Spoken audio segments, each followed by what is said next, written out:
मुझे जवाब दीजिए, ये जो आतंकवादी हैं, ये नक्सलवादी हैं, उनके पास शस्त्र और बारूद कहां से आता है?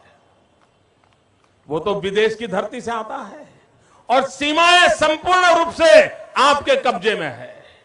सीमा सुरक्षा बल आपके कब्जे में है।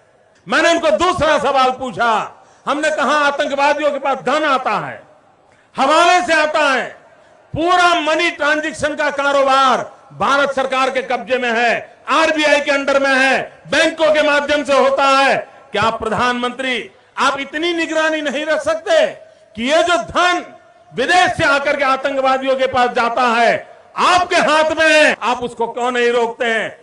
मैंने तीसरा सवाल उनको पूछा कि विदेशों से घुसपैठिए आते हैं, घुसपैठिए आतंकवादियों के रूप में आते हैं, आतंकवादी घटनाएं करते हैं, भाग जाते हैं।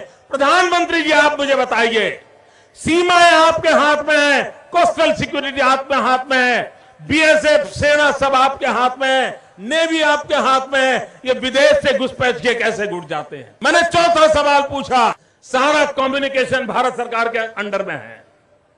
कोई भी अगर टेलीफोन पे बात करता है, ईमेल भेजता है, कोई भी कम्युनिकेशन करता है, भारत सरकार उसको इंटरप्ट कर सकती है।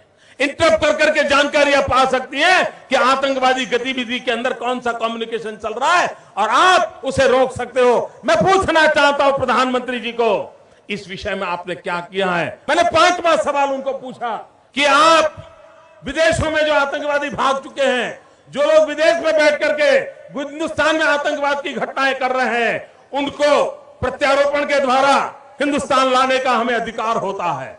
आपकी विदेश नीति में वो क्या ताकत है? एक बार इन पांचों चीजों पर कुछ करके दिखाइए, आतंकवाद जड़ मूल से उखड़ जाएगा। राज्यों के अधिकार हथिया करके राजनीति के करने के खेल छोड़ दीजिए।